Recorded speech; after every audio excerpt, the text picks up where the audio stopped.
You're listening to the We Are Libertarians podcast network. Find all of our shows at wearelibertarians.com. Who is Mike Johnson? I have no idea. But thankfully, Rhinehold knows a little bit and has been researching it all week. I've never heard of Mike Johnson, but he's actually been somewhat a consequential person in the behind the scenes of the Republican circles of the House. He is a fourth-term congressman who is now the Speaker of the House after a long, contentious process. We're going to talk to you about what the Speaker of the House does, how we got here, and who is Mike Johnson. So stay tuned right on the other side of the Chris Spangle Show. We run on the value for value model here on the Chris Spangle Show and the We Are Libertarians podcast network. That means, do you get value out of the show? Do you learn something that helps you sound smarter when talking with your friends? Do you feel a little bit more connected to the world and inspired to do something a little bit differently? Well, then please give some value back. And the best way that you can do that is through our Patreon. You can go to supportcss.com or patreon.com/wearelibertarians, and you can join our Patreon. Not only do you support the program and the entire We Are Libertarians podcast network by helping pay all of the bills, you're also going to get ad-free shows. You're going to get early releases, sometimes months in advance in terms of episodes that haven't been released in the public feed yet.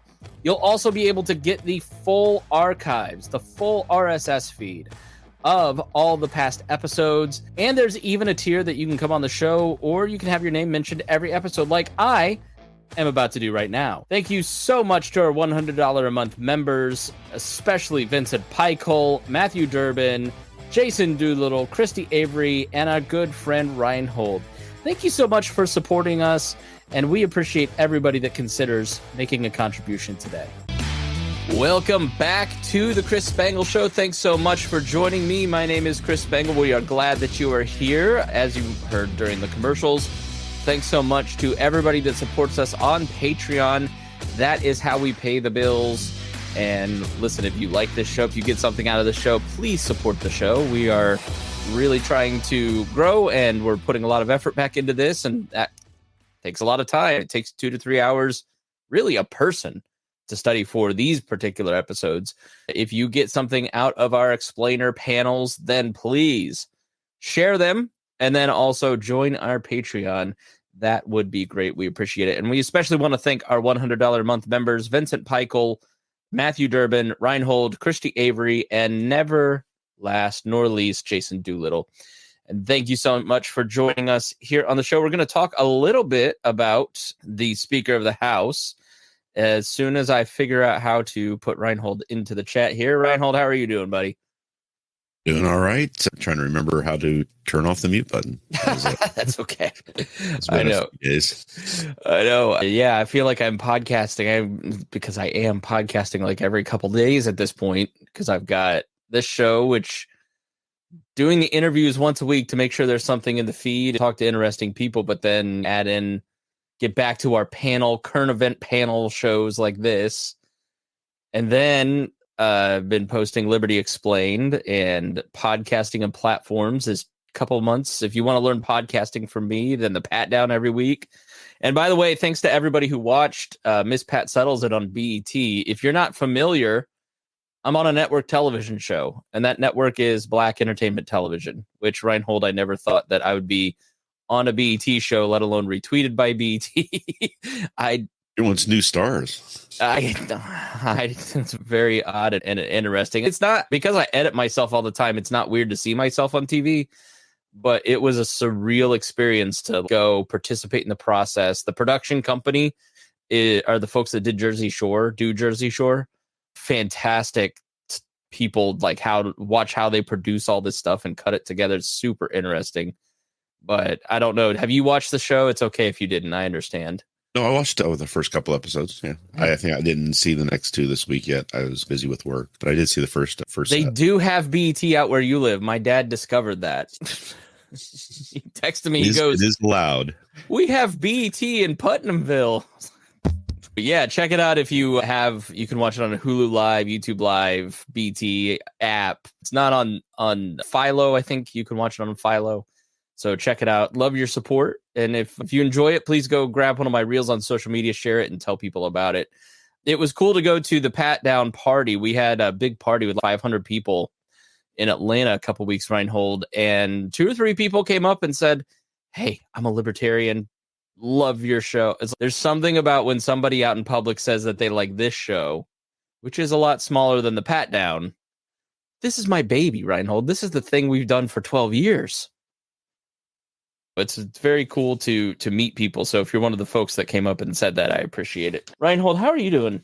We haven't talked. You have before we get to the speaker thing, you have a Dalmatian pack at your house. I don't know that we've ever talked about it on the show. You woke up one day and someone was having puppies and the puppies never stopped. It was we rescue dogs, but we with all the medical stuff that's been going on, and for the last 10 years, we trying to keep it simple. We have a couple here, a couple there. We'd taken in a couple rescues. One of them, we were told that they were fixed, and one night I was talking to my wife, and I looked over and realized they weren't fixed because one was giving birth to a puppy, and it was just like, okay, and it's a full purebred poodle. And the father is a half husky, half pit bull. So I'm standing over and I look over and I see the poodle is just standing there and she's got something hanging out of her. And I'm like, what is that? And I looked and it was like, oh, that's a puppy. And then she started giving birth. And we ended up over the course of 5 hours having 9 puppies. And have you been able to rehome any of them? We rehomed 2 so far. We've got the other 7 are here still. Is it just pandemonium in your house all the time? For the most part, yeah. They have a lot of energy and they like to run around and jump and play. And luckily I have pit bull and husky. You've got a little bit of aggressiveness. You've got a little bit, and poodle, all that intelligence. Mm-hmm. That's quite a mix.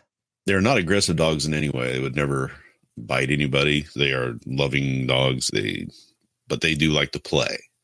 So they will chase each other. And so getting them outside once we got them with parvo shots and everything, I have 20 acres. They have plenty of room to run. So they're outside right now, just running around the house, just full speed, just to run off all their energy. So they can come back in and not destroy. So do you want to rehome them? I have the desire for that, but my wife does not. I've been overruled on that one. So. See, this is why you need to become complementarian. You just say, honey, I'm reformed now. And so now I'm the head of the household. I watched this Duggar documentary and let me show you this umbrella.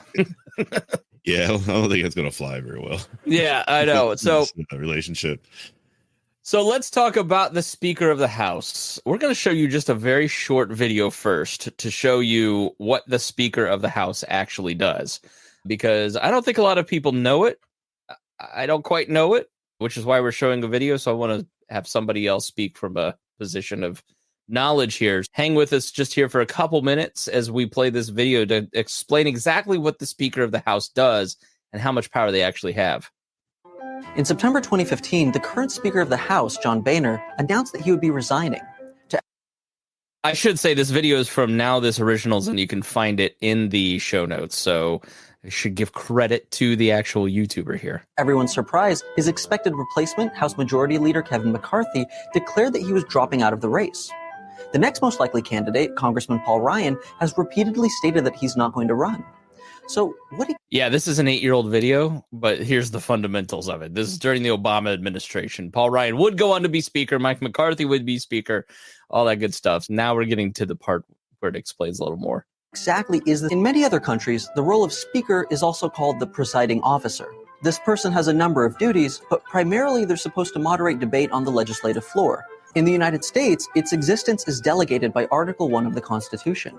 And technically, anybody who Congress chooses can be the Speaker, including non-politicians. This role is also the highest-ranking legislative position and comes second in the line of presidential succession.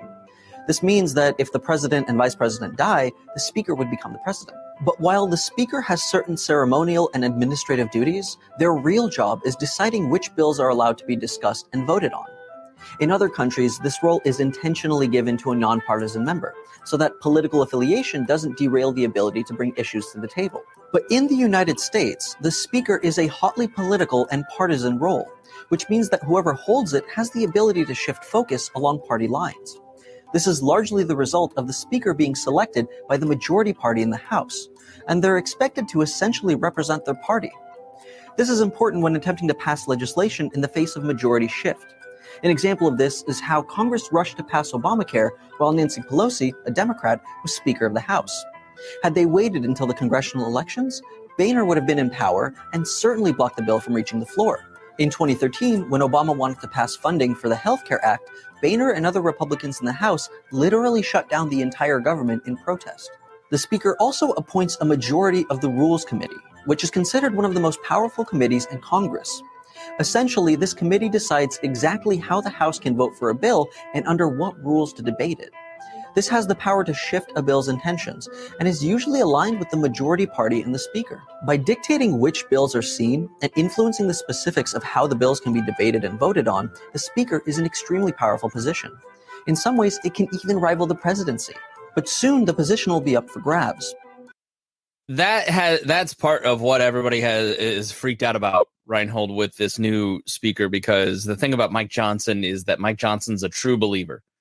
Before we get to how we got here, the thing to highlight from that video is that the House Speaker determines a lot of policy. They determine who gets appointed to committees. So if you remember from Mike McCarthy, Kevin McCarthy, I'm sorry, please, Rhinehold, if I do it again. That 5 years where I played fantasy football really messed me up, because now I think of Mike McCarthy, the Dallas Cowboys coach. But Kevin McCarthy had to negotiate people onto the rules, the Freedom Caucus folks like Thomas Massey. There's 2 spots in the Rules Committee. It's what makes it to the floor, what actually gets passed. The Rules Committee, for instance, was used to pass Obamacare, which they go on. We won't finish the video, but they talk about how the Rules Committee was used to pass Obamacare, if you remember the slaughter rule and all that bad stuff. But the Speaker appoints people to committees, brings legislation to the floor, and has the ability to influence a lot of policy. Mike Johnson, I would say, is a true believer and one of the first true believers in House leadership, and definitely in the Speaker's position. I listened to one podcast from the Federalist, Rhinehold, and they were rejoicing because it's the first social conservative to be in that role, maybe ever. So I'd have to look at the list of Speakers of the House, but Kevin McCarthy, John Boehner, Paul Ryan, Denny Hastert, all very, Newt Gingrich, all very pragmatic people, would have probably the professing Christian face say, I believe these things. I revere the Constitution, but not necessarily the pedigree of this guy, where he's like a constitutional lawyer, hosts a Bible study podcast. Like he is full on social conservative and Freedom Caucus, and he's basically like Jim Jordan without the heat. Is that how you would describe him? Yeah, I think the best description I heard was Jim Jordan with a jacket and a smile, but without the antagonism. Right. Yeah, he's antagonistic, but he tries to do it in a way that makes people. Is he antagonistic, or does he just have like solid beliefs that he doesn't waffle on, and that makes people mad? He has solid beliefs. And I don't think it's so much that he has solid beliefs. It's that so when you talk about him being a constitutional lawyer and everything, you got to remember that a lot of his constitutional opinions have been struck down. Like he was one of the architects of the Texas bill, where they were trying to say that Texas rights were being violated because these other states elected people that they didn't like. Right. That was one of the tries to get Trump to stay in office, by getting Pennsylvania and Georgia, all those votes thrown out, because Texas was going to have their rights violated if they weren't thrown out. And like if you're listening to this show, you're probably somewhat familiar, but I guess if you were to categorize him, he's a big fan of David Barton, who is the historian that kind of goes back. He wrote Original Intent and talks about how the founders were all Christian, which was not the case. There was definitely Christian influence, significant Judeo-Christian values in the Constitution, but like Jefferson and Franklin, no. And then Jay Sekulow, I think, would be another person, if you know that name, who tries to run like the Christian conservative alternative to the ACLU, fighting for religious freedom. And he worked for, what's the organization that Mike Johnson worked for forever? You're muted. Off the top of my head. You're muted, and I'm coughing. Can you hear me now? Yeah. Excuse me. Yeah. I'm not sure what the organization was the ADL, the American Defense League? They're the ones who have helped the Christian Baker in Colorado fight his case for religion. Yeah, I mean, he's been involved in a lot of that. He's also been involved in a lot of the effort to try to keep Trump in power. He was on the Trump's defense team twice for the two impeachments because of that history and having that constitutional background. Yeah, he wrote it's the Alliance Defending Freedom. The ADF is a significant nonprofit, like $104 million. They spend $81 million with a big endowment.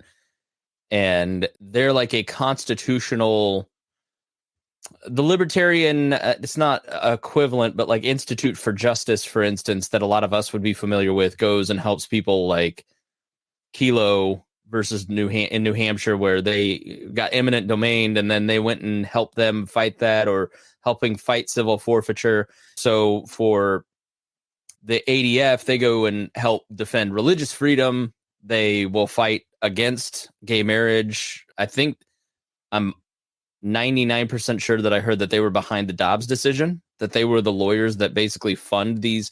So when you have these big cases, for instance, an individual can't go, as you heard in my episode with Jill Jacobson on civil asset forfeiture, an individual cannot go and pay to get to the Supreme Court to fight these decisions.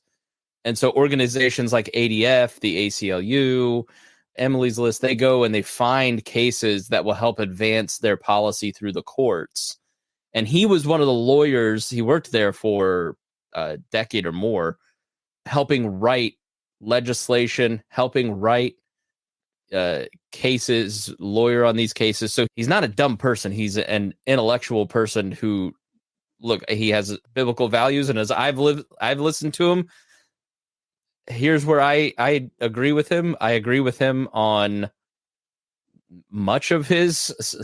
There's some things that he's far more extreme in terms of Christianity than I am, and his conservatism. We have wild disagreements in terms of whether or not to use the government to enforce those values. When it comes to limited government, he says a lot of the right stuff, Rhinehold. Does that play out in terms of his policy? I haven't seen it. When he says he's for limited government, he's not really for limited government. He's for limited government in areas that he believes the government should be limited, but he's also for a very powerful, centralized executive branch to enforce a lot of policies that he wants to be employed. He wants to outlaw gay marriage. He spent a lot of years working on that. He was one of the primaries involved in that. He thinks homosexuals should be arrested. He was critical of Obergefell, which overturned the sodomy laws in Texas. Which, right. Like, what? He wrote 3 bills for national abortion bans. So when you hear people, a lot of the people in his circle, when these things were getting passed, when we had things like Roe v. Wade, when we had Obergefell, we had all these things that were being pushed nationally. Their argument was we should have federalism. The states should be able to decide on these things, not the federal government. But as soon as they see that they have an opportunity, they immediately switch gears and go into, we want a national statement on this. We want national bans. We want national this. We want national. So there are anyone saying that federalism is the way to go. When you look at somebody in the GOP, you can pretty much tell that's mostly hypocritical. It's like the Mike Pence argument that we talked about in the Republican debate episode, where he, there's a significant debate on the stage between the candidates about whether or not there should be a federal ban on abortion. And half the people on the stage, most of the people on the stage said, there's a 10th Amendment of the Constitution And we as Republicans have been screaming about that since Obama in the Tea Party. So why would we violate the state's rights with an abortion ban? And Mike Pence said, because it's murder. And I think Tim Scott agreed with him. So you can't, if it's murder and we believe that it's murder, then why wouldn't we have a federal ban on murder? Which we don't have a federal ban on murder. So there's no federal law against murder at the moment. So which, if you're like Timothy McVeigh killing federal agents, then yeah, there is. But so that's where he really does remind me a lot of Mike Pence. He reminds me of, I've been listening to his podcast the last couple of days, Truth Be Told. And one episode was like with a luminary from the Heritage Foundation, which has gone full Trump wacko. I loved the Heritage Foundation when Edwin Meese was in charge of it. Have my Heritage Guide to the Constitution over here, and I've read it and enjoyed it, but it's definitely a different organization post-Trump for sure. Full election denial. Forever, they kept this record for 20 years of how few elections were stolen and how hard it is to steal an election. And then Trump came along, and now they're pro-election stealing. It's a bizarre thing. And Mike Johnson definitely buys into that and was the legal...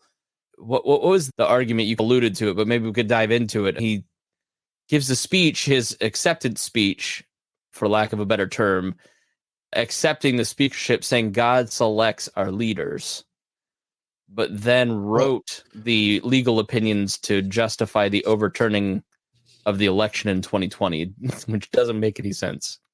Right. He believes in more of the government. I've heard this from Rand Paul decades ago, that the First Amendment protects government from dictating religion, but doesn't prevent people from using government to advance religious causes. Yeah, it's a one-way thing in their mind, not a two-way thing. In one of the episodes on religious liberty, he was a driving force behind the recent Supreme Court upholding school prayer, where the coach was praying on the sidelines and was fired for doing that, which to me is unconscionable. Like, why wouldn't a coach be allowed to pray with his prayers? Which wasn't exactly presented in the accurate way. It wasn't exactly what happened, but his point, just to finish my interruption before we get back to you, is that he was a driving force for that.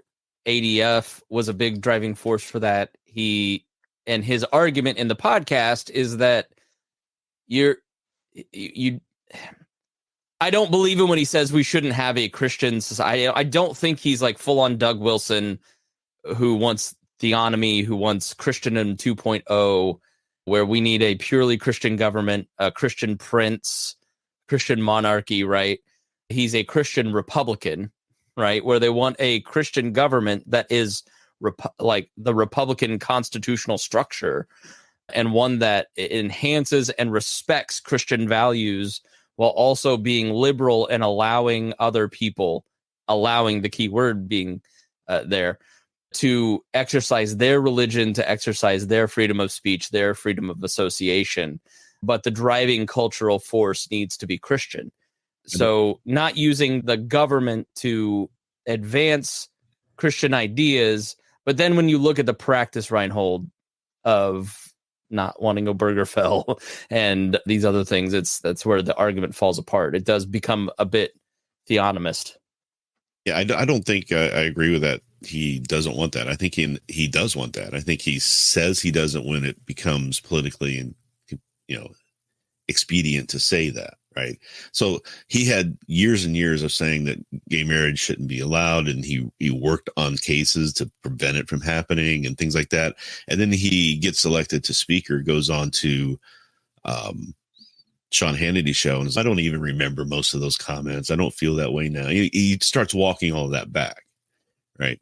But he's also a supporter of Project 2025, which is exactly that. It's building a monarchy, an executive branch monarchy, and violating every aspect of the Constitution principles that most Republicans espoused for years.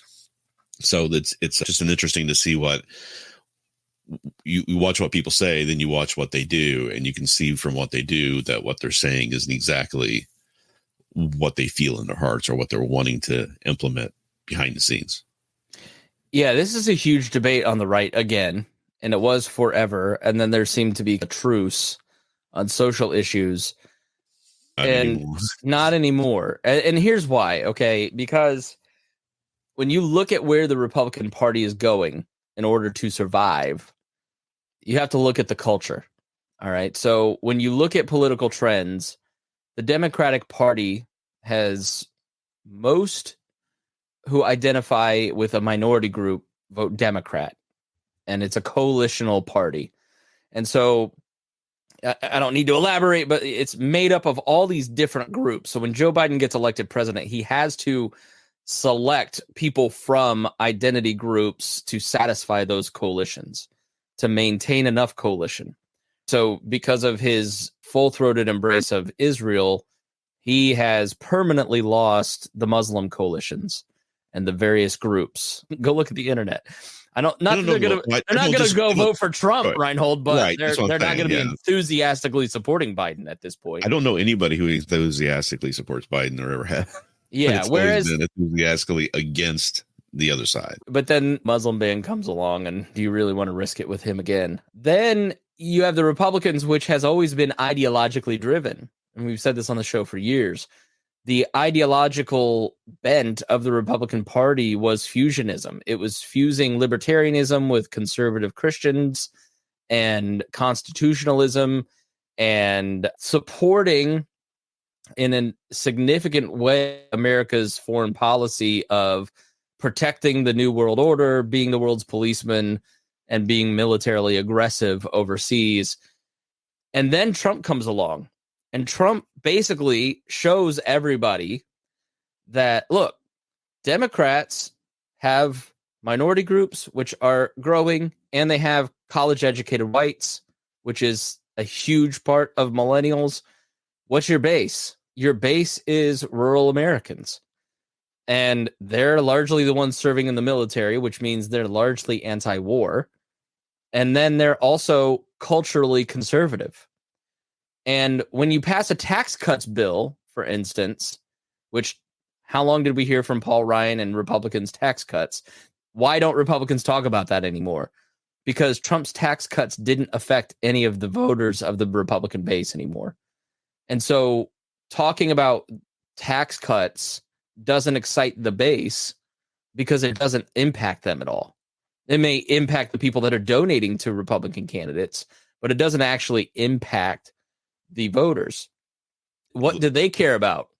They care about, as Tucker Carlson said this week, leaving the world that they remember to their kids. And they care about fighting the culture war issues, trans issues, abortion issues. Their Christian nationalism is really, I look at it as a Christian and go, you're never going to save anybody with the government. A government can't be a moral force for good because it is inherently coercive. It uses force to make people do things and enforce morality, and there will always be blowback from that. And you are further from your goal of saving someone's soul when you are using force versus persuasion. You are creating disharmony and robbing people of their free will when you're using government to create culture, when you're using government to create any kind of heart issue, anything that involves compassion. It's the same foolishness, Rhinehold, as trying to use the government for compassionate purposes. Big government programs are not as effective as neighbors helping neighbors. And so you can't use the government to produce these outcomes, right?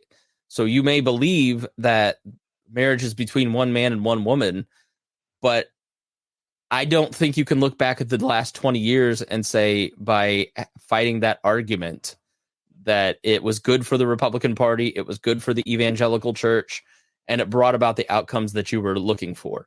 All it did is drive you further and make you more culturally irrelevant and put you out of touch from the people that you're trying to, quote unquote, help. So I think church and state should be separate. I think Jesus is central to my politics.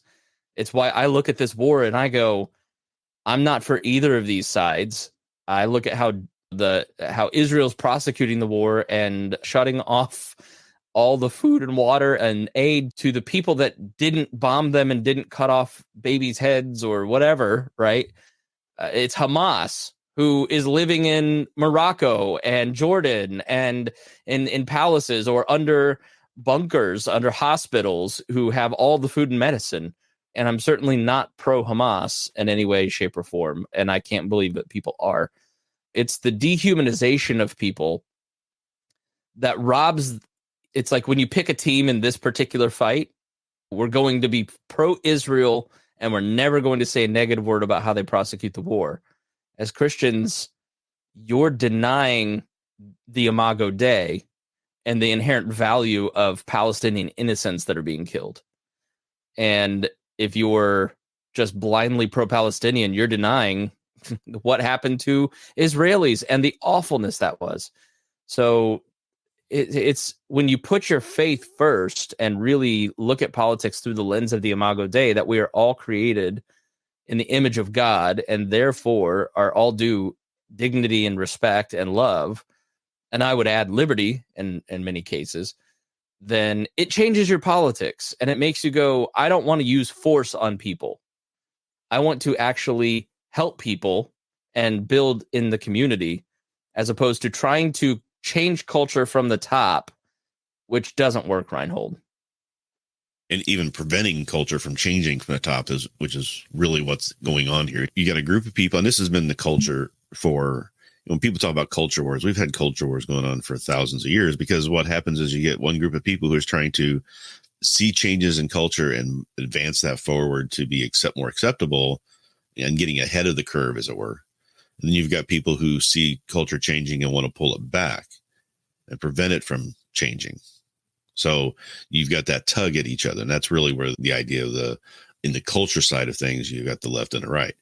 And then you've got the economic side of things, where you have people who want to have a progressive stance on the economics, and you have people more of a conservative say, hey, people up your own bootstraps and take care of yourself and take care of your neighbor. You don't need the government to do this. And then you've got people who are saying, that's not working. We have all this problems. We need to do something, and they can't figure out what to do. So they use the tools that they see and around them and what they have available. And that's where they go on their end. That's the basics of what's going on in politics right now. But it used to be that and there was a study done recently that it used to be that Republicans were driven by economics, and you still see them trying to do that. When you hear these talks in the fight over the speaker, when McCarthy was there, they were wanting to have all these bills that are supposed to help bring down the debt, bring down the deficit, and $3 trillion cuts in Medicaid and $2 trillion in Medicare. And that's going to save everything, except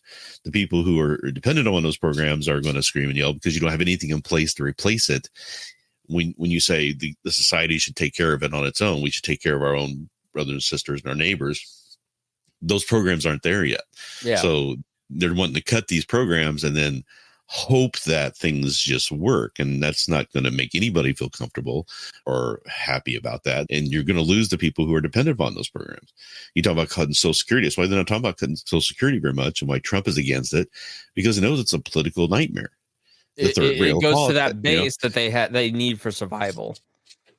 So they're trying to balance that line where they say we need to take care of the debt because that's what people want us to do, but we need to do this in a way that doesn't affect our side very much. But you get back into the culture side of things, you've got a huge fight going on in the Republican Party, and I really think that it's going to have to come to a head soon, because it has gotten really bad. And that's why I wanted to talk a little bit about the lead up to where we are now and how we got Johnson as speaker. Yeah, because it wasn't like an overwhelming, hey, this is our guy. Because before we switch, I want to, Crush Satan has some comments here, and you're more than welcome to comment in the live stream, or if you have a comment, please go back to Spangle.com on this episode and leave one there.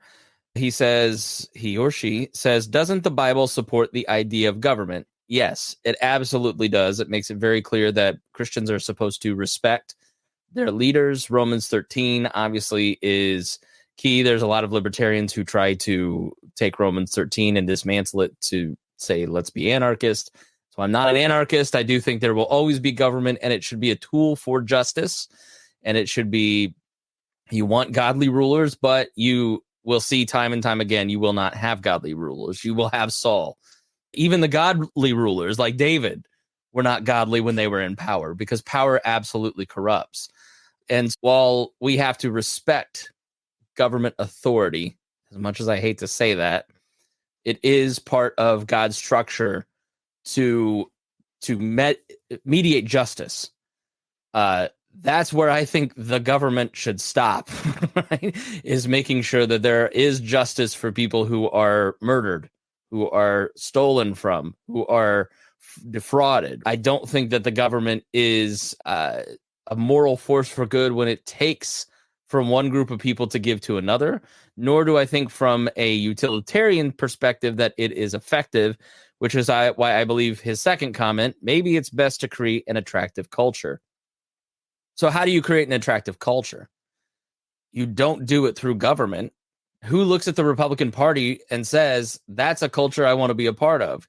You do it by engaging culture. You do it by being a Christian force for good through business, through civil society, through art, through writing, and giving a good Christian witness. And there's a meme that people will sometimes post that you're the only Bible that most people will read. That's especially true in a post-Christian Western context, where it's very difficult to walk up to somebody and say, here's a Bible, would you like to read it with me? It's better if you're just displaying the fruits of the Spirit. You're gentle, you're kind. You're creating a culture where people are respected, where people are shown dignity. People. That's why I just disagree with so much of Christian broadcasting that either is Pentecostal, that displays wackiness and unbiblical practices, or what's developed on YouTube, which is this theonomy, hard right. I don't like Mark Driscoll. He's always trying to be provocative, to tick people off, to grow his social media, right? Not to save people, not to create a Christian culture. He ends up creating a culture, but it is a culture of guys who think that it is really good to just poke people in the eye. It's a big reason I don't support the Libertarian Party in its current form. It is inflammatory and unchristian in the way that it goes about creating culture. I think the church I go to, Redeemer Presbyterian, does a great job. It has not just an art museum, but also artists have space. And the church does a great job of engaging artists to create all these really beautiful, cool things for the city, from First Fridays to book talks to trunk or treats at the poorer neighborhoods around town, where it's not talking down to people. It's not disrespectful. It's saying, look, you're not a Christian. You're not, maybe you're even hostile to Christianity. We don't care about your politics. Let's just be friends. It's relational evangelism. It's meant to connect with each other one-on-one, because that is how in our environment you're going to connect to people. People are incredibly lonely, and when you connect to them on a heart level, you're going to be more effective. Chris Satan says, an appealing culture where people actually want to take part. Isn't that usually a big part of culture? Look at Japan, the Shinto culture. Was Paul off base when he called those who bear the sword on behalf of government ministers of God? I have not thought about that on a theological level to give you an answer that would be acceptable. So I don't want to speak on something that I haven't thought about. So catch me next time, and maybe we can talk offline. You're more than welcome to email me. I'd love to hear your thoughts, but I don't want to get into biblical interpretation if I have not studied it. So that's I don't do political interpretation if I have not studied it, and I'm not going to do that with religion either. So, Rhinehold, let's talk about what this says about the Republican Party. Let's talk a little bit about the path to get here, because if you want to go way back, you've got Newt Gingrich, who was really effective and really changed government and politics in a huge way, and then got tossed out for being a cheater, cheated on his wife, traditional family values and all that. I forget who followed him. It may have been I don't know who took over for him when he resigned. Do you? Gingrich was, It was in like 98 during the Clinton impeachment. I'm trying to remember if the Democrats ended up taking over at that point, because I know the Democrats finally came in, but don't remember if there was somebody a temporary. And then Tom DeLay in the 90s, 2000s, early 2000s specifically was the hammer, was incredibly powerful as a House majority whip and minority whip. But he wasn't Speaker of the House. They selected somebody who was just a genial, nice person who everybody got along with, and that was Denny Hastert, who's also a child molester in jail for child molestation. So DeLay wasn't chosen because DeLay was seen as too controversial, too much of a legislative terrorist, and so they put in Hastert because he would be fair to Democrats, he would be fair to Republicans, and he'd be specifically fair to all the different coalitions within the Republican Party, like the social conservatives, the libertarians, the war hawks, etc. In the history of the speaker, it has changed a lot over the years. So originally it was meant to be just like an administrative head of the government, of the House. So it didn't really have a partisan bent to it, right? And then in the early 1900s, Speaker Cannon was in charge, and he basically started consolidating power into the hands of the speaker, where he started getting too much power and taking all the power away from the committees, taking all the power away from all the individual House members. And the House kind of rebelled against that and stripped him a lot of that power. And then in the 70s, you start having people like Tip O'Neill, Jim Wright, Tom Foley. Those guys start seeing that the speaker can be used more used better and more centralized power as a tool, and start kind of consorting that power a little bit. But when Newt Gingrich came in, he really changed the game a lot. He really started using the speaker in a position that we start to see today. He started to do what really LBJ did in the Senate, which was use the power of leadership to punish members when they didn't do what he wanted, to whip votes in a more serious manner. Newt would use earmarks to control members of Congress. Positions are big, rules, that sort of thing. Those are the huge things that he gained consolidated power for, and that's how we got to where we are. But at the time, so we didn't have too much of an antagonistic between the two parties like we do today. It was a lot more congenial at that level, right? When you get into the Senate and the House and the leaderships and things like that, people would work together because they had to work together to get anything done. If they didn't get anything done, then they were seen by their constituents as not doing anything, as being a waste of time. Why are we sending you to government if you're not getting anything done? That we want these things done and you're not doing anything. So in order to get anything done, they have to work together. And everybody's understood that until today. The people in charge of the Republican very small majority in the House, which should have been larger, but it isn't, because of this, are our way or the highway type of group, because they don't care if the government gets shut down. That really, so when you look at this, kind of one of their desires. So let me finish the evolution, because this has been bubbling up for a long time. So you have DeLay, who is that I'm not going to say far right, because every time the New York Times says hard right or far right, I roll my eyes.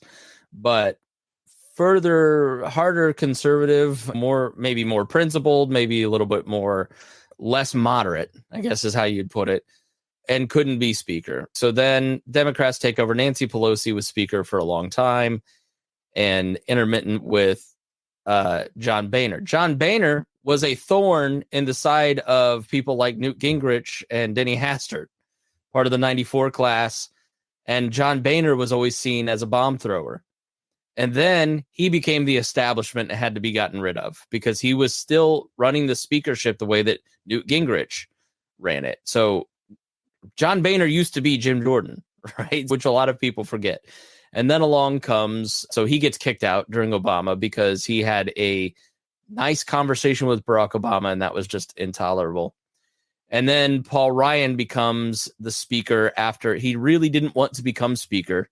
He had been the vice presidential candidate under Mitt Romney. He was well respected. He was a strong Reagan conservative, tax cuts for everybody.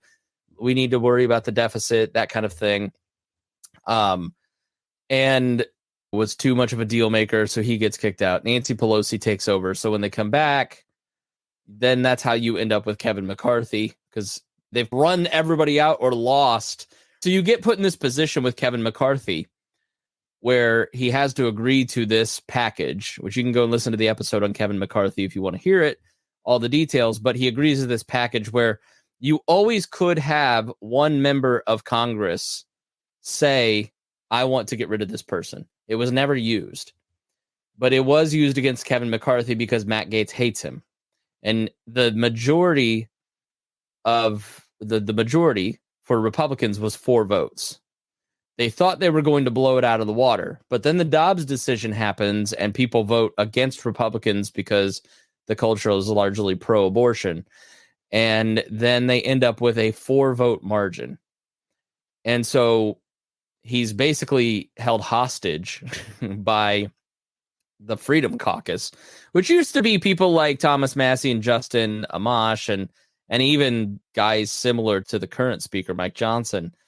But somewhere along the way became like Marjorie Taylor Greene, Matt Gaetz, Lauren Boebert, who are distinctly different than Justin Amash, who's one of the smartest people in politics, Thomas Massie, who is one of the smartest people in politics and has real political beliefs, real foundational principles. You may not like them, but they actually know what they believe, like Mike Johnson, etc. And over the last decade, it's evolved into showmanship. Jim Jordan with his rolled up sleeves, going on television, screaming about morality when he's got some horrible things in his past that he overlooked, molestation as a coach. Matt Gaetz, Boebert, these are people who are simply in Congress to grow their following on Twitter. They may be useful tools at some point, but it's funny now, Rhinehold, to see like Matt Gaetz and all these people going, this is what we wanted all along. It's like, no, you and the Democrats voted to get rid of Kevin McCarthy because you didn't like Kevin McCarthy and he wasn't a trusted person. You had no idea that you would end up with somebody that was close to your values.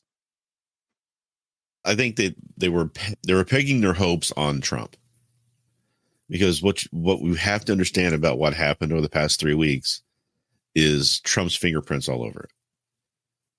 And a lot of people don't want to admit this or see it or even talk about it. I don't see it talked about too much. But remember when it first started talking about who was going to take over, we had Scalise come in there, and he was going to be the candidate, and everybody voted for him. And all of a sudden, 3 hours later, he's pulled out of the race.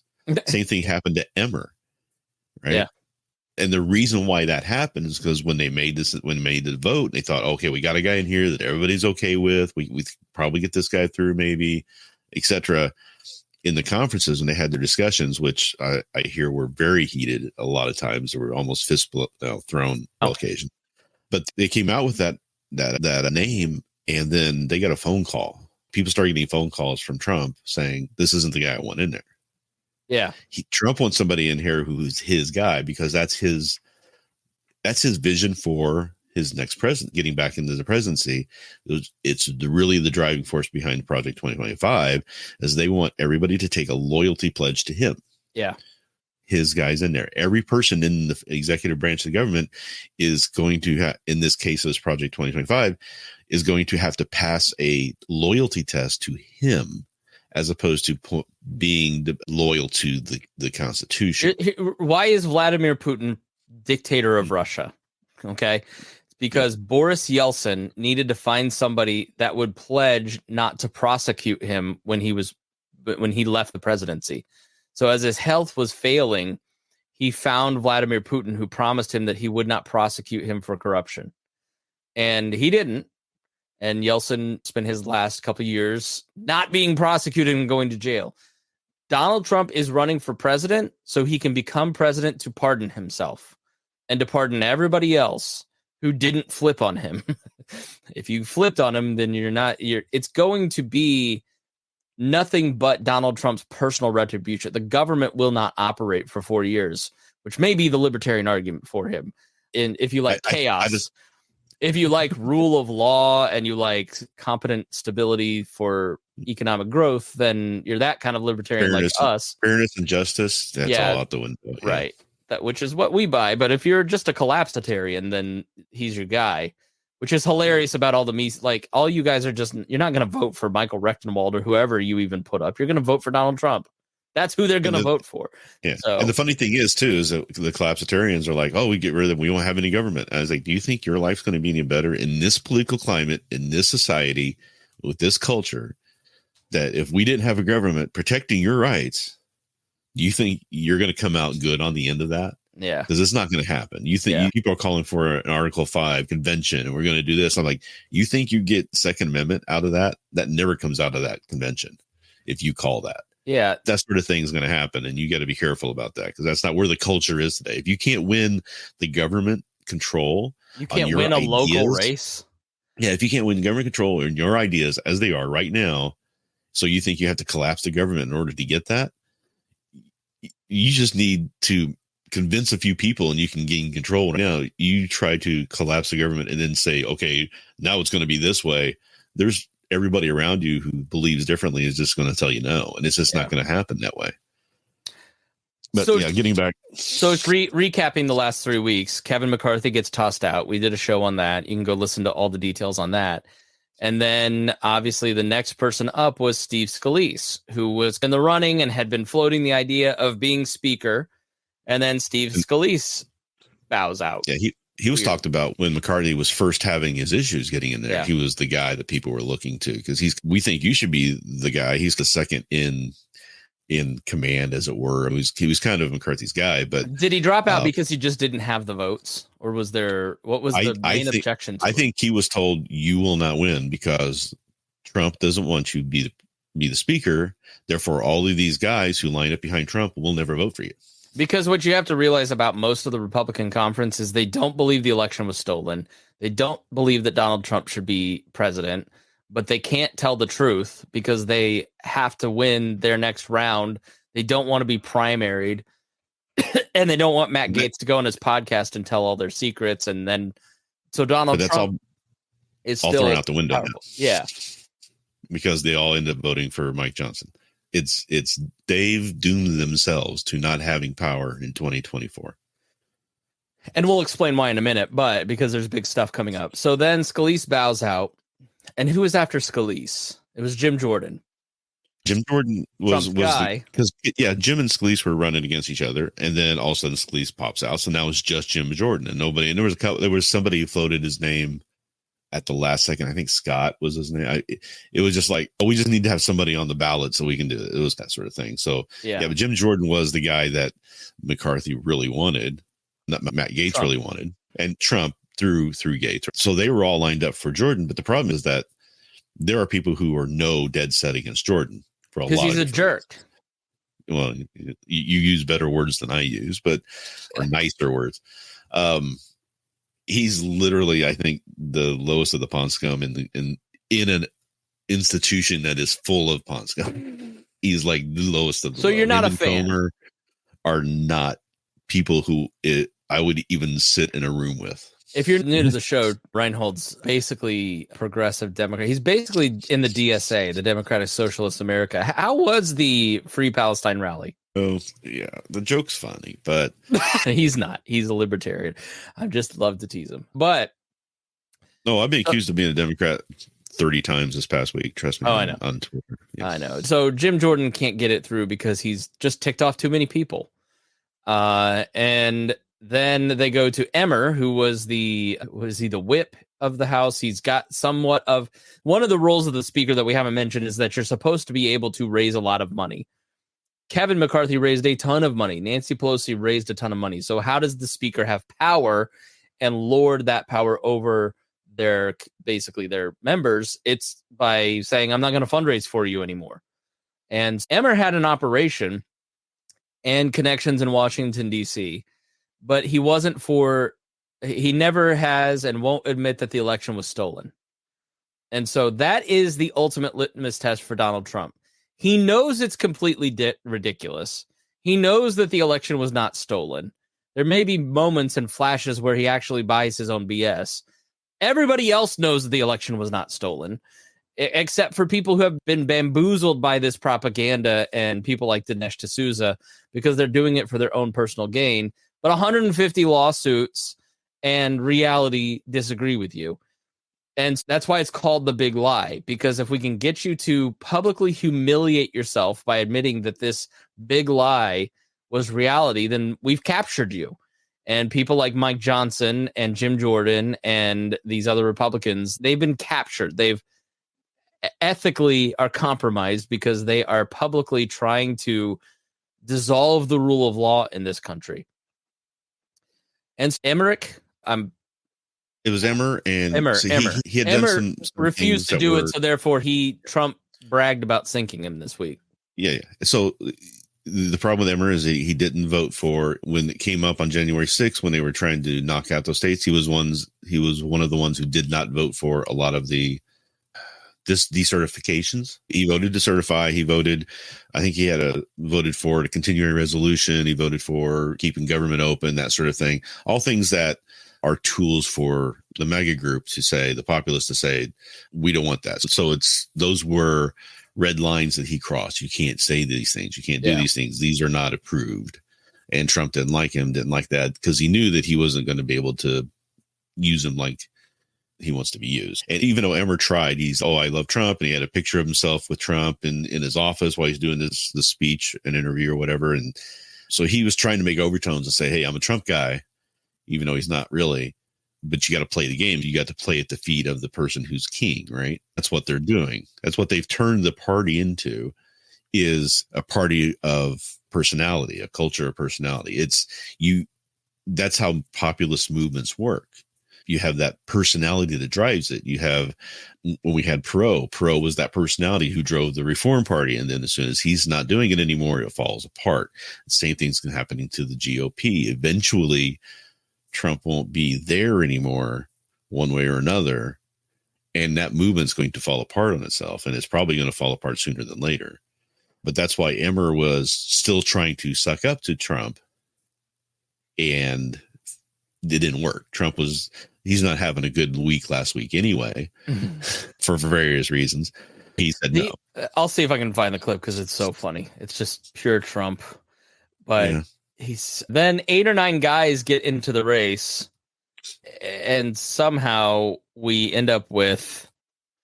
Okay, here's the clip. Let me see if I can pull this in quickly and smoothly. There's some things that happen just while you're looking for that happened in between some of these things, is that they were having such trouble getting somebody to win because Jordan was failing. Jordan wasn't getting past because he wasn't there.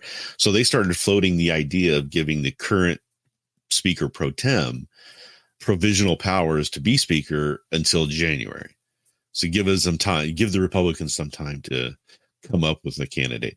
And then that didn't work. So when Emmer drops out, then they start talking about a possible McCarthy-Jordan co-speaker type of thing. And everybody was just like, what? Yeah, McCarthy kept sniffing around. McCarthy kept trying to get back in on the action. Here, this speaks to the base thing that we were talking about in the last segment. I said there's only one person that can do it all the way. You know who that is? Jesus Christ. If Jesus came down and said, I want to be speaker, he would do it.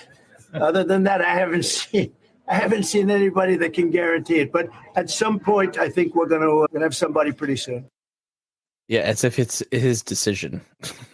No, and it was. He's put out, like, when Emmer got tanked, he was putting out on True Social, whatever. It says, yeah, they can't. I said he wasn't good, and within an hour, he's dropped out of the race. I did that. I think he said I killed him. Bragging. Yeah. And then he did the same thing with Johnson. He's like Johnson. Because he's at the trial, so he has this pulpit that he's in New York. He's going out to the press and trying to talk to them all the time and having his little media events, meanwhile complaining that the government's trying to turn it into a media event, hilariously, side note. But that's when he was saying, yeah, that's when he was pushing for his guy to get in there. And that's how Johnson, out of those 8 people who are running, they all started falling away because it was starting to coalesce around the guy that Trump and the MAGA. Okay, so Trump was the one that was pushing for Mike Johnson. Yep. Okay. All right. Because I wondered how he emerged because I'd never heard of him before. Yeah, he's a Trump guy. He was on Trump's defense team twice. He was the author of the Texas amicus brief, trying to get that passed through. He was one of the him and Jordan were like the kind of the leaders behind the scenes of it, or Jordan was more the face of it, but Johnson was behind the scenes trying to do all those lawsuits you talked about with Trump. He was part of some of those. He was directing a lot of those questions about it, which is going to be curious if he gets drawn up into the overthrow lawsuits, the suits that are going on now and the trials. But, I don't think it's going to happen, but that would be funny to see. But he's known in that circle as being keep Trump in office kind of guy. So that's obviously, well, if Trump picked him, then yeah, but there's also probably somebody who whispered in his ear and said, I wonder who that was. Trump doesn't have original ideas. No, I'm sure he was called and told, hey, he's got people he listens to. Very few who he really listens to appropriately, but there are phone calls being made, and he was wanting to say, okay, I imagine when all this started going down and Jordan was getting kicked out and the chaos was looking bad for Republicans. It still looks bad for him, but that mess of trying to pick a speaker for weeks and then trying to blame the Democrats for it, that doesn't make him look good, to the point where there was a clip I had talked to you about earlier in the week where I think Jake Tapper was interviewing one of the leading Republicans, and they start going into it's really hard there's a lot of division between the people in the conference, and we're trying to have a lot of this and all the internal fighting inside of it. And Jake Tapper just says, nobody cares. We really just don't care. Get something done. They were looking really bad. So at that point, I'm sure Trump said, hey, what do I need to do? Who do we need to get in here? And I don't think Trump thinks about, he saw an opportunity is what I think. Yeah. Okay. We need to get something done. Why doesn't Washington do anything? I just hate that. Your cocktail Washington DC, why aren't we getting things done? Does not move me anyway. Like, we just have to, the biggest things that are going to be coming up, Joe Biden is floating $100 billion package for Israel, Ukraine, and Taiwan. So, of course, Janet Yellen will soon be on TV saying, yeah, we can print enough money for 3 wars. And they also have a November 17th deadline to renew the funding of the government.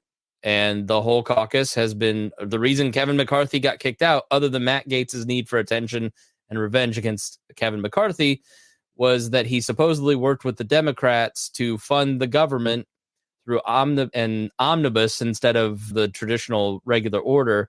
So Matt Gaetz worked with the Democrats to then kick Kevin McCarthy out. And so you've got the funding of the government coming up next month. And you still have the rule. Mike Johnson agreed, because he had no leverage to get rid of it. Mike Johnson agreed to the rule that one member can get rid of him. What happens if... Now, Mike Johnson is on record on Sean Hannity in his interview saying he is for funding Ukraine. He's for funding Israel. He is suspicious of where the money is going in Ukraine, but he's basically all on board with giving Taiwan, Ukraine, and Israel as much money as they want, which is not going to sit well with the Matt Gaetz folks, who have said no funding for Ukraine ever. Then you've got funding of the government, and then you've got to fund the government through regular order. Well, and there's enough Democrats to screw you on that. So what do you do if the government shuts down and they don't fund the government for 6 months, which the Democrats would be happy to do to get a super majority in the House in 2024? So what if, like Kevin McCarthy, Mike Johnson says, you know what, a slightly bad bill is better than a worse bill. And this is what's funny, is Matt Gaetz was against Kevin McCarthy, who was against funding Ukraine. And that's why he worked the deal out with the Democrats and the Senate to pass that omnibus bill, because he was trying to give less funding or no funding to Ukraine, where Mike Johnson's probably going to be more pro funding Ukraine. It just, all of these things don't make any sense. So Mike Johnson could be a very short speaker who is a very controversial within the House Republican caucuses, because he could sink the whole thing to make the further right folks happy and make the moderates mad and then want to remove him. which I don't think they're going to do because they voted for him, because the moderates care about Jake Tapper's opinion. And so that's why they never get anything done. Jim Jordan was the first time that I've seen a moderate Republican in Washington, D.C. take a stand. They usually fold like a card table. So who was the moderate Republican? That's what Joe Emmer, for instance, is it Joe Emmer? My brain says Joe, but Emmer basically is considered a moderate. And why? Because he doesn't want to steal the election. He didn't think the election. You said Jordan. You said Jordan and moderate. I was just trying to console those. Jordan. In my brain. Jordan was sunk because the moderates said never Jordan. Oh, okay. I'm never Jordan. Yeah. They weren't. Oh, I think the media is mad at us. The media is mad at us for not having a speaker, and Israel just happened, and so maybe we all should just vote for Jim Jordan, guys. That's usually what they do. This time they said, no, this guy. It wasn't that he. It wasn't just that he was a populist right wing nut job. It was that he was a terrible human being who was also a populist right wing nut job. That's what Jim Jordan was never going to get. Those, at least those people to vote for him, I don't think. Mike Johnson is ideologically similar to Jim Jordan, a few differences here and there, but he definitely wasn't as hated. He's a nicer presenting guy. He's definitely a person of better character. He's a person that is, although likes to work with people. You would think that the far right would be ecstatic right now. They're not. Have you heard about the right-wing backlash against Johnson? No, I haven't. So I talked to you a little bit about this a few days ago, a little bit in the chat, but Mike Johnson has this story about having a son that he adopted before his 4 children were born. It was a 14-year-old black kid, and he brought him in. His name was Michael, very similar story blindsided, but he maintains this, and he has talked about. But one thing he did was when they were talking about what happened with George Floyd, he made the statement that he was outraged. He felt that this was obviously murder. If you look at it, Chauvin should be punished for it. And he also then stated that seeing what his 2 sons have gone through, he sees that challenges are different for his black son. His black son is going to see a different challenges in life. So basically, he said with David French, this is what the beginning of the hate for David French, right? Who is I think it's when somebody says they hate David French and they bag on him, I think it's hilarious. Okay, so you're just mad that he calls you out. Yeah, so because of that, he's basically saying there needs to be some institutional changes in order to get rid of those imbalances. Basically saying institutional racism is a thing, and that Chauvin should be what was committed murder. So Matt Walsh immediately says, here's a clip of this new GOP speaker saying this is horrible. So it's even worse than it looks when you see the full context. He's objectively he's saying that this was an act of murder when it wasn't. It was Chauvin was overdosed, and why are we doing this? And I had this argument with someone. I go, did you not see the 9-minute video of the man's knee on his neck? Yeah. So it's not. So let's say he did overdose on fentanyl. The cop still had his knee on his neck for 9 minutes. That is still outrageous, objectionable. You're buying into one autopsy and ignoring the other 2. This right wing has convinced itself that we don't need to care about reality. We can create it. And so we're going to propagandize our way to success. And the rest of the world goes, that's exactly what the left does and why I don't like them. And they haven't figured out. On the right, it's the populism on the left. It's right? The same, right. You're not convincing me because you just scream loud enough about this one piece of misinformation that you seem to believe. I just don't get it. Yeah, she said, what MAGA Republican says something like this? George Floyd was a drug addict and criminal. Yet the new Speaker of the House said his heart broke for George Floyd. I'm really MAGA. You know who my heart breaks for? Derek Chauvin. Derek Chauvin is an innocent man. He was sacrificed to appease the violent BLM mob that was enabled by liars like Mike Johnson. Who is this that said that? Laura Loomer. Oh, okay. All right. There you go. This is a crazy person. But this is the crazy right. The right saying this stuff, you know, that's so they don't like him because of these things where on the few things where he's not completely, in my mind, crazy. where he says there is institutional racism, but we need to acknowledge that. I don't know what we can do to fix it, but we at least need to acknowledge it. And that sort of thing is what's going to cost him on the social culture war aspect, where you have and what we were talking about before, I don't know if I got to it, but it's like they did a study and found out that Republicans used to be very much about economy. And now all the Republicans are voting for or care about on their top lists of things that they are concerned about are all culture things. Right. Because it's propaganda. Changed. They've been propagandized. It's why do we need the Daily Wire's new cartoon thing? Because the Daily Wire every day on all of their shows for 3 years has told you that Disney's bad. Meanwhile, just don't watch the new stuff. I have a lot of problems with the old stuff. I think Little Mermaid was horrible. Little Mermaid's a horrible story. There's nothing redeeming about Little Mermaid. I mean, and the original story is even worse. My wife hates Disney completely because she was watching Fox and the Hound when we were with my family, and there was my nephews and nieces were watching it, and she watched it and was like, the first 5 minutes, it's like they just killed the mom. And if you watch like all the old Disney movies, they're just killing off the parents to create the trauma that starts off the show. And it's like you're teaching these kids these horrible things. But the difference between like them and their model is they don't like that Encanto has a bisexual rainbow on her dress, which most people don't realize. I never hear them talk about it.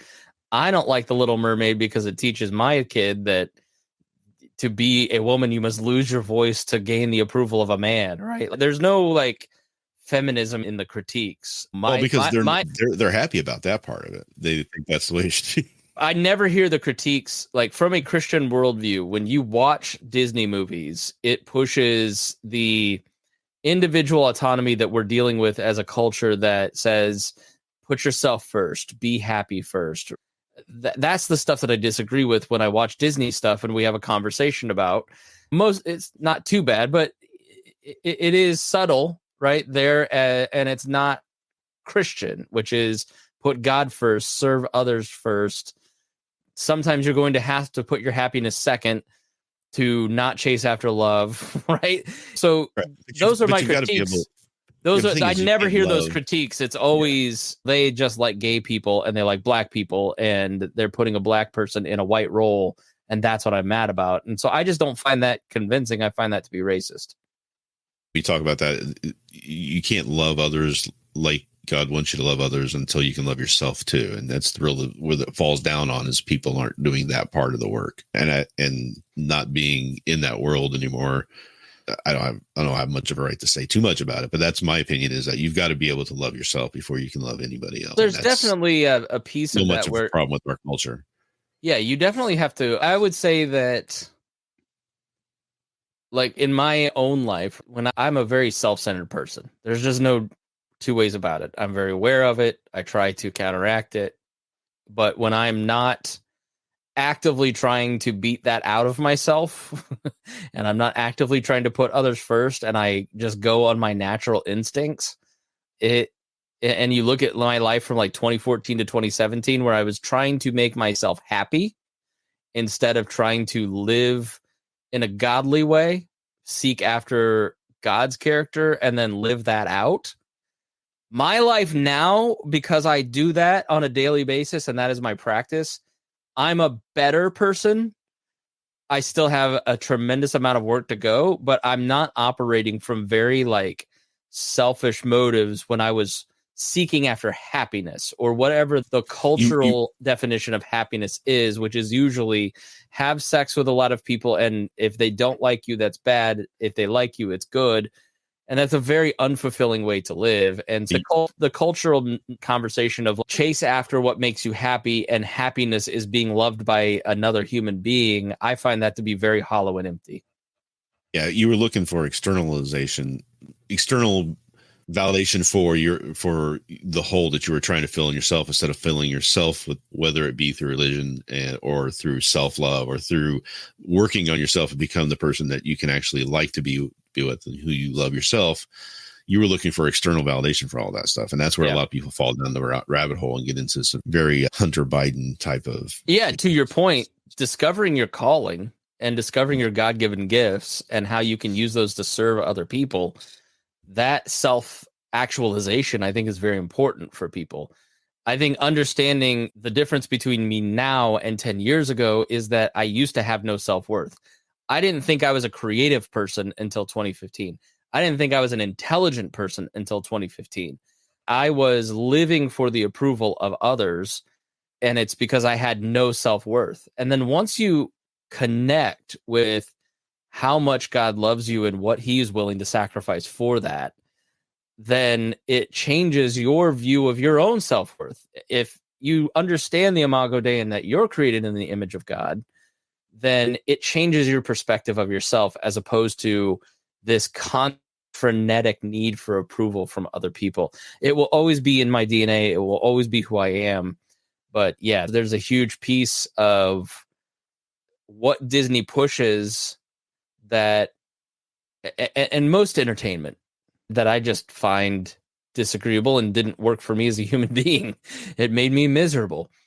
But that's not the critique, and so I think there are pieces of the leftist critique of Disney that you need a man to save you, and the right's critique that pushing identitarianism. There are pieces of those arguments that are correct, but I think if you're coming at it from a Christian worldview and you're mad about a rainbow, that's not the fundamental main problem with Disney's content. And I don't know that the Daily, and I've seen this argument, Rhinehold, from that in some of these reform groups. So I would never watch that because nobody at the Daily Wire is actually Christian. So how can you advertise yourself as a Christian, conservative, moral entertainment outlet when you don't really hold our values? Let's just go to Angel Studios. And then even then, that's Mormon, which isn't right. So there's all these critiques from all of these different things. And when in reality, all of it is a lot of legalism.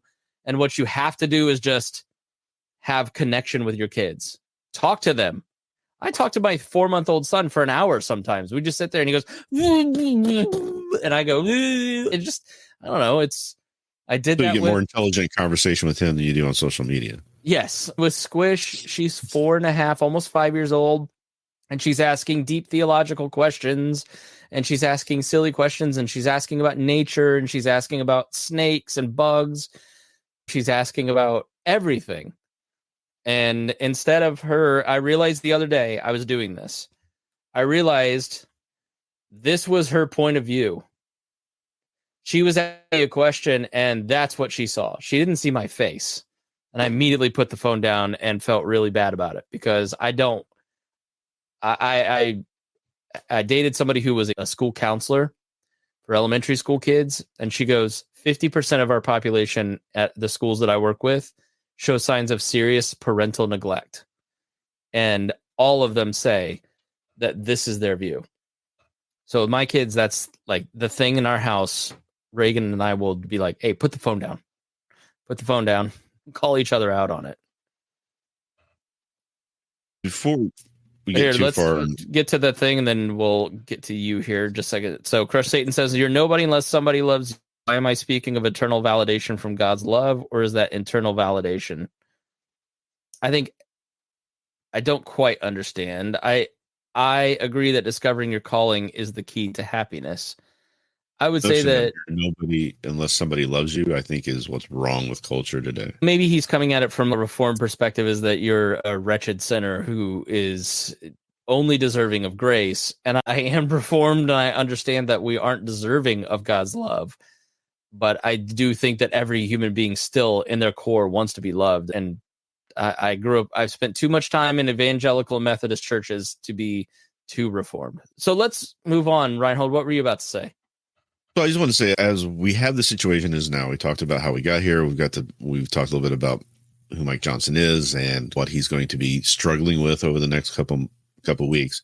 But I think what I've seen in this whole thing is that this process and how it's turned out has ensured, which was probably not very much of a doubt anyway, is ensured that the Republicans probably do not win back the House in 2024 for a variety of reasons.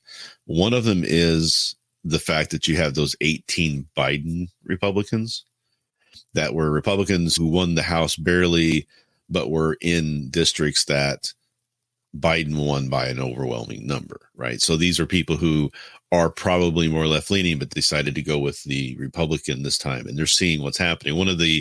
I saw one of those individuals getting stopped by the press and they were asking them about what do their constituents think about all of this or what they're going to say. And he says, I don't think my constituents care who's the speaker and aren't really paying attention. And then he added, at least I hope so.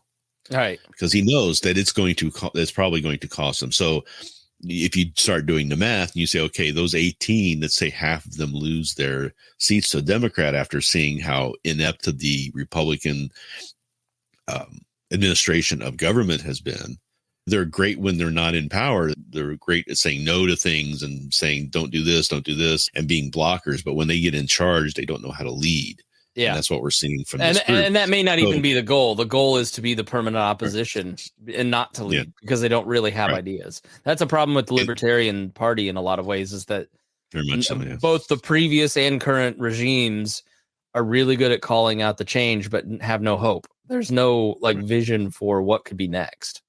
Exactly. But then on top of all of this, so then you've got that, then you've got what's going to come up in the next few weeks with trying to get government funded, which is going to be an ugly process because they still won't work with the other side. You've got the Democrats in charge of the White House. You've got Democrats in charge of the Senate. And you've got a very small majority in the House. They're very literally clinging on to just almost no power, but they think they are running things. And they're going to make all these demands our way or the highway. We're going to not do anything. And they're going to shut down government. It's going to blow back on them. So between all of that, or if they do capitulate and they do make a deal and they make it happen, then all of the people, all the populists under Trump are going to be all upset. All the MAGA people are going to be very upset. And they're going to be screaming. On top of all of that, you've got a lot of reasons why they gained some of the power in the House was because of the redistricting that happened underneath Republican-controlled House legislatures that are all being reversed on lawsuit because they were supposed to do that. They're violating the Civil Rights Act in a lot of these states, and they've already gained back probably 5 or 6 seats. The Democrats are probably going to get a swing of 15 seats. Yeah. Right. You by also, the time it happens, you should be blowing the waters out. Everybody's so mad at Biden and hates Democrats. And so, it should be a slam dunk, but I do think there comes a point where that generational shift that has been warned about for 15 years for Republicans, eventually you are the minority party. They have failed to offer a vision to people under 40 that they connect with. And so eventually their base will die. And I'm not saying that Republicans should go full secular progressive, although Sora Bamari is calling for more government. I just think there's a lack of imagination on the Republican side to articulate their values and have decided that the best way to maintain our power is to cheat and to be of poor character and propagandize. And I think that eventually people will they're worn out with it and they're not going to buy into it. And there's going to become I don't know that there's a third party that's going to rise up, but I do think there will be a reformation at some point in the party where it starts to offer a better vision for what the world ought to look like under their values and for their base.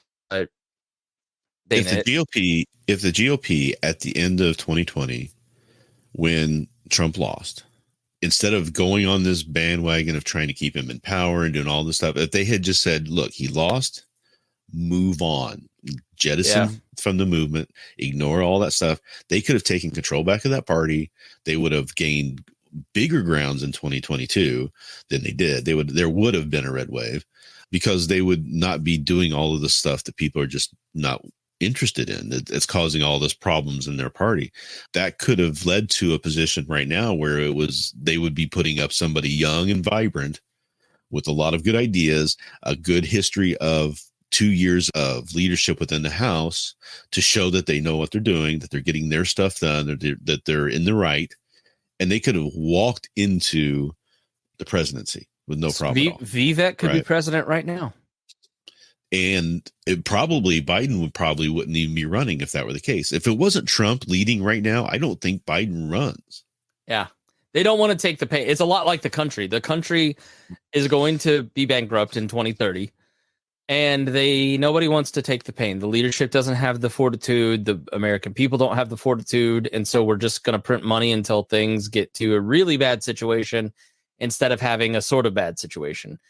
And if I think a lot of it lays the blame should be laid on the feet of Mitch McConnell for being a coward.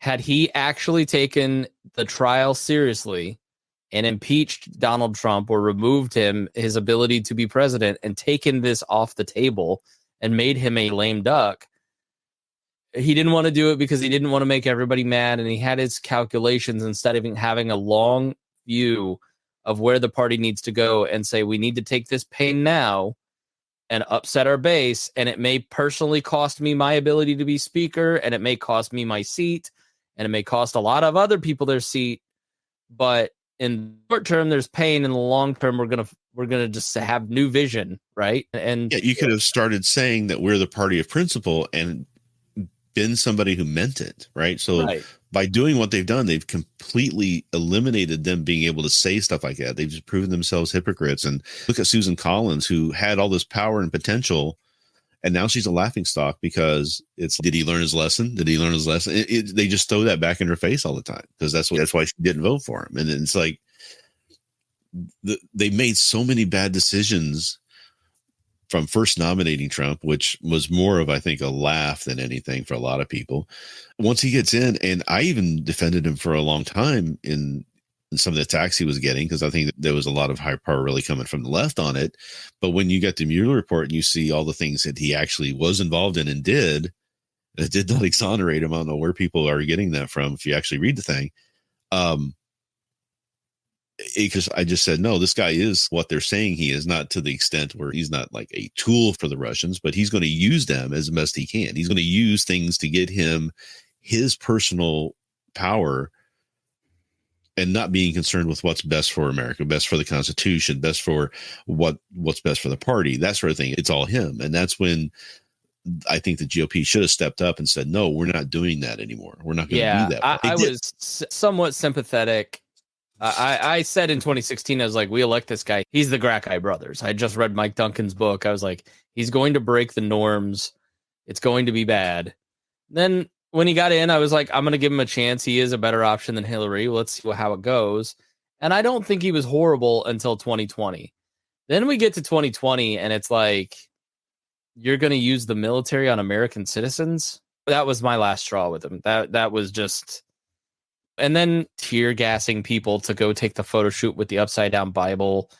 And then the right wing tries to propagandize and say, that's not what happened. Don't believe your lying eyes. It's no, I was there. I remember January 6th. I remember everything. I remember doing shows in August of 2020 saying Donald Trump's not going to go from office quietly. Here's his plan. Here's what he's saying. Here's what he's telling us he's going to do. He's already saying the election was stolen and rigged. So on election night, he's going to say that. And so it was just like surprising. And people read outside of their circle. So they just go, well, this is just what the truth was. And then it's, if you expose yourself to a broader base of information, you see this guy is full of crap. And where's the Kraken at? And I'll never forget one Libertarian podcaster. Him and I were talking a lot. I haven't talked to him in a while, but he's like, yeah, the Kraken was when I realized it was all BS, because they had bought the Wisconsin thing. And like, if you don't know how elections work and how blue districts are slower because of the larger population and report later and these pops and everything, of course, if you don't have the base of information and experience of watching elections, then maybe you would think that was stolen. But if you have experience and you've been in count rooms and you watch how it works and how hard it is to steal an election, and you come from a place of information and experience that's broader than just 4chan, then you are not convinced that anything's stolen. And then they're like, yeah, I just kept waiting for it to drop, and then it never dropped. So, yeah, eventually all this, like, how many people are running around going, Mike Flynn just said the election wasn't stolen. The freaking head of QAnon, or I know he doesn't want that title, but that's the guy that has been carrying that movement, said it's not stolen. Like, it's FBI just plant, wasn't he? I don't know. FBI informant.